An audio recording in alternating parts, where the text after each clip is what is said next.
this is really a wonderful opportunity to prove that this is not dependent on socioeconomic status, that the improvement happens across all socioeconomic statuses, and we are depriving anybody who wants to do low carb from the opportunity if we don't mention it. Endocrinologist and ketogenic therapy expert Dr. Mariela Glandt embarked on an ambitious program using her OwnaHealth app to use ketogenic therapy to treat metabolic dysfunction, type 2 diabetes, and prediabetes in a population on Medicaid in the South Bronx, a very underserved population with very little resources who have essentially given up hope on their treatment. But she turned that around and has some dramatic results. So let's hear from Dr. Glandt. Welcome to Metabolic Mind, a nonprofit initiative of Bazooki Group, transforming the study and treatment of mental disorders by exploring the connection between metabolism and brain health. Thank you for joining us on this journey. Well, Dr. Glandt, thank you so much for joining me again at Metabolic Mind. It's a pleasure to have you back. It's a pleasure to be here. Thank you so much, Mitch. Yeah, well, I'm really excited to have you on to talk about this program you're doing in South Bronx that was recently written about by Nina Teicholz, a great piece that she wrote. And, you know, it's no surprise. We talk about this all the time, about how ketosis and ketogenic diets are such powerful interventions for improving metabolic health, for improving type 2 diabetes, putting it into remission. I guess you could say that's not a surprise, right? We have plenty of evidence and experience about that. But one of the main concerns or criticisms is, well, it's really hard to do. Well, it's really expensive. You know, you need a lot of resources to be able to do it. But now with your work in the South Bronx, it seems like you're starting to break down those barriers. So tell us about this project that you embarked on with OwnaHealth and in the South Bronx and what you're doing. Yeah, I mean, this is really a wonderful opportunity to prove that this is not dependent on socioeconomic status, that the improvement happens across all socioeconomic statuses, and we are depriving anybody who wants to do low carb from the opportunity if we don't mention it. Because we have sometimes in medicine a paternalistic approach, like we decide what the patient might want. But the truth is that if you just offer these patients an opportunity to treat their diabetes with diet, you will be surprised at how many of them will take you up on the offer. And what we did is a pilot it's for 100 people. We're almost done with the number. Where by now we have some 89 patients, I think. We have 59 that have completed the 3-month mark on which we have data. And what we're seeing is that so far we have a group that has diabetes, a cohort with prediabetes, and a cohort with just obesity and some other metabolic syndrome parameter associated with it. And we offer them, would you like to change your lifestyle in a pretty dramatic way and improve your health in general? We don't say anything else. We don't know if they're going to be able to get off meds or what the situation is. Now, most of these patients have such a long list of medications that it blows your mind. And they all, I want to say all, I know I'm exaggerating, but there's such a high proportion of patients with asthma and depression and migraines. These are the comorbidities that I see over and over and over again. So when we offer this to these patients, then they say yes. We're the ones that do, and most of them have said yes. And then they enroll into a service that is done through an app called the OwnaHealth app. OwnaHealth, like owning your health, taking responsibility for your health. In this app, which is in Spanish or English, connects them with the doctor and with a coach. And so the patients have to watch a few movies and upload their medications, and then they're kind of referred out to OwnaHealth. And OwnaHealth takes them through this journey where they learn how to eat. Their medications are adjusted so that we don't get into trouble with like SGLT2s or with insulin. And the medications are appropriately titrated down. and adjusted also blood pressure medications. And then and then every day they get an article which they read, and it's very simple. It's 1 minute read, but they have to it's about whatever. It can be, don't fear fat, or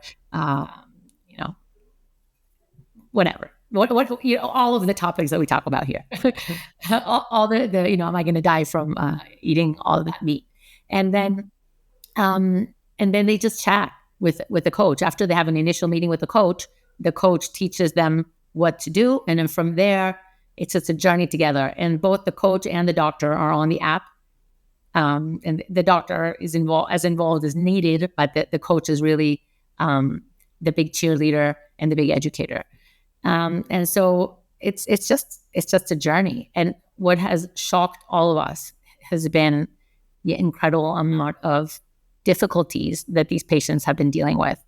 In this really short time that we've been treating them, we have 2 patients who have had a first-degree relative shot at in a robbery, to give you an example, okay? Yesterday, one couldn't sleep all night because her brother, unfortunately, hit somebody with a car. I mean, it's just like tragedy after tragedy, and that person died. And it's like horrible things after horrible things. In spite of that, okay, the patient communicated with us and checked her sugar and is still on the diet. So what I'm saying is, the challenges, there are a number of them are on food stamps, jail, people with family members in jail, just recent relatives that have died also of diseases, of metabolic diseases all around them, cardiovascular disease, people with Alzheimer's. They're surrounded by a lot of hardship, and it just makes it all the more beautiful that they're able to. It just shows how much they need this, that in spite of all of that, they're compliant and doing what they can. And so I really, this is just about the most gratifying thing I've ever done, because it just surprised me. And that just, first of all, just how hungry they are for this and how willing they are to do it. But, for me, it's the benefits are almost immediate. So as the positive. Yeah, so, reading Nina's article, there's some amazing accounts of someone reducing their 15 medications, getting off of those. Someone having their A1C going from 9.5 down to 5.5. I mean, just these dramatic results. But is everybody seeing that degree of dramatic results, or are most seeing more sort of modest results? I would say most of them are pretty drastic. Okay. Most of them are pretty surprising. When it comes to the weight and the A1C, it's as good as GLP-1s. I would say that's pretty comparable. I mean, some of the patients are already on GLP-1s, but they're getting that benefit on top of the GLP-1. That's amazing. That's amazing that it adds to GLP-1s, and obviously it's going to be less expensive and probably fewer side effects in the long run, but the fact that it adds on top of such a powerful medication. But you mentioned food stamps. You said a number of the people are on food stamps. So clearly they're not buying grass-fed ribeyes and, organic veggies and pasture-raised eggs. So what are you coaching them or helping them to learn to shop for on food stamps to keep them on the diet? So, it's interesting because they take pictures of what they eat. Some do, not everybody. If they want to, they do. We encourage them because we're much better able to help them when they actually take pictures of what they're eating. And what we see that works best is things like sausages, tuna, chicken, some very basics. Sometimes it's a hamburger, a lot of hamburgers. But 1 or 2 patients are really creative and start with very elaborate meals. But some it's a lot of chicken. There's a lot of chicken.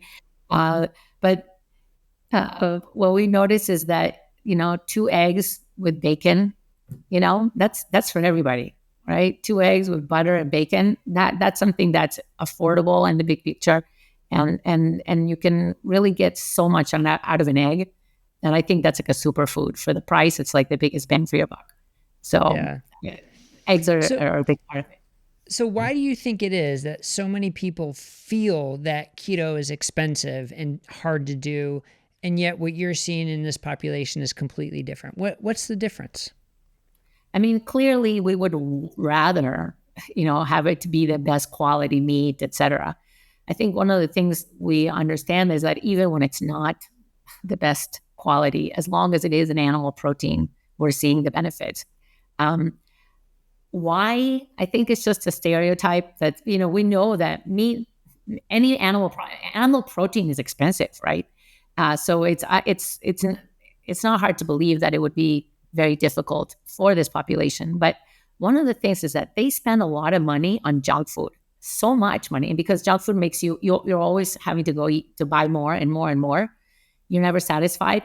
I think in the end, you can save money by eating keto in a very ironic way. You can actually do much better from a financial standpoint. Never mind all the fact that this is a great investment long term, but you suddenly need less medications for the headaches and pains and all of that. But even though a lot of those medications are covered by Medicaid, you just have more money because you're not buying all that snack. All those snacks are expensive. They build up. And the fact that I'm like, just drink water. They spend so much money on these sugary drinks. It adds up. Those sugary drinks, they're hell for your health. But they also cost money. So when you start taking all that out, it makes it actually feasible. It makes it feasible. So I think the fact that you're less hungry, less thinking about food, it creates something doable. Yeah, that's a great point about what you're not spending your money on instead of focusing on how much you are spending on food, that you save so much. Now another part in Nina's article was she mentioned that you're using CGMs. So tell us about their experience with CGMs and how that helps in this program. Right. So continuous glucose monitor. So I don't want to just throw the abbreviation out there for those who don't know. CGM is a continuous glucose monitor. Okay. So definitely not all of our patients on CGMs. It's just diabetics, and it's the diabetics on insulin. So that's what Medicaid is paying for. So, and in those patients, we really do see a very big, the feedback, I think, is extremely useful. We're also seeing that we're doing a clinical trial led by Andrea Durr and Mark Cucuzella in West Virginia. And in that trial, everybody's on a CGM. And in there, you do see what a great tool this is, because the instant feedback is a teaching tool. And it allows you to really adjust in real time and to learn in real time. So many things have to, you don't realize that what you just ate, whatever, those chicken wings are actually covered in a sugar sauce. You're eating more of a dessert than a chicken. So it's stuff like that, right? That you see with a CGM right away. So I think the CGMs are extremely powerful, and I love them when we can get them. But That's not all great. patients can use them. Yeah. Well, and then another concept is the need for education and support, which is something if someone just tries to do it on their own, is hard to do. Like, there are websites, there are articles, there are videos you can try and piece together. But I guess the other thing that your program does is has a pre-specified sort of path that they go through, an education path that's all part of this app. So the adoption and the ability to use that app, has that just been super simple for this population? I think for the majority, yes. We've had some challenges at the beginning. Getting them on the app. We didn't screen for those patients that are app savvy, which I should have done probably, but I didn't. So at times, like the first week or two was kind of like a struggle, and then it took off. So as far as that's concerned, it took a little bit in some patients. In our app, we have a patient, for example, that doesn't read or write. So we do everything through voice, which is also an option for communicating. So this is just to show you. And by the way, a great thing that happened is that she decided to go to learn how to read and write since she got so much better with the treatment. Because as you know, this was helping with the diabetes, but what's not mentioned in the article is the incredible improvement in depression and anxiety. that we see. So, and we measure this with the PHQ-9 and the GAD-7, and we see that incredible improvement. So patients are going back to school, getting new jobs, just the whole positive feedback cycle that happens after you go through treating yourself, right? And wanting to pass that goodness on. But I see this incredible change, even if it's small, it's significant because it has other positive steps ahead. So this woman, for example, is learning to read and write. So she required help in setting up the app. But so at the beginning is tough, but then we get them on because it's very simple. The app, you only need to be 1 minute of the day on the app. You don't have to. It's not about about having you on the app all day long, because that's not the point. The point is just communicate when you need, learn something every day, and that's it. Yeah, and I love how you brought up the other benefits, right? Not just the hemoglobin A1C, the blood sugar, the weight, the insulin, but the psychological benefits and just the way it can change your life, and the orthopedic benefits, the physical benefits. You said getting jobs, being more active, like all these things that are a little bit harder to measure, in numbers, but just so striking when you see them. Yes, absolutely. It's got to be really rewarding. So, when I first heard about this, about what you were doing and the population and where you were doing, I'm like, wow, you're really setting the bar high. Like you could have really cherry picked an easy population to show that this works, but instead you really presented a challenge. But that's what makes it all that much more rewarding. Like to be able to go into these patients who really sort of probably feel like they have no hope and they've been given up on and don't have the opportunity to get better. Did you find that a lot of them sort of came from that mental framework? Oh, yes. Yeah, absolutely. Absolutely. I mean, I think, Jen Unwin and David Unwin, they use the word hope a lot. And it is exactly that. It is about hope, because that's the big motivator, because they're like, oh my God, just when I thought you were going to give me another pill, you're giving me something where I can actually get better for real. And because the effects are seen pretty quickly, that's also it's a great motivator, because they see that oh, I'm not hungry. Like, I'm surprised.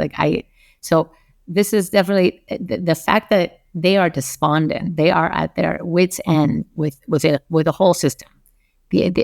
Just being a Medicaid patient in and of itself is very difficult. You don't have access to a lot of, you don't have access to the best care. You just don't. I mean, it's wonderful that it exists, but it's just difficult. So, just seeing the list of medications, you understand that there's something very wrong. And as you said, all the other benefits, like especially pain, that's something that's so difficult to treat. And it's something that we also see an improvement on.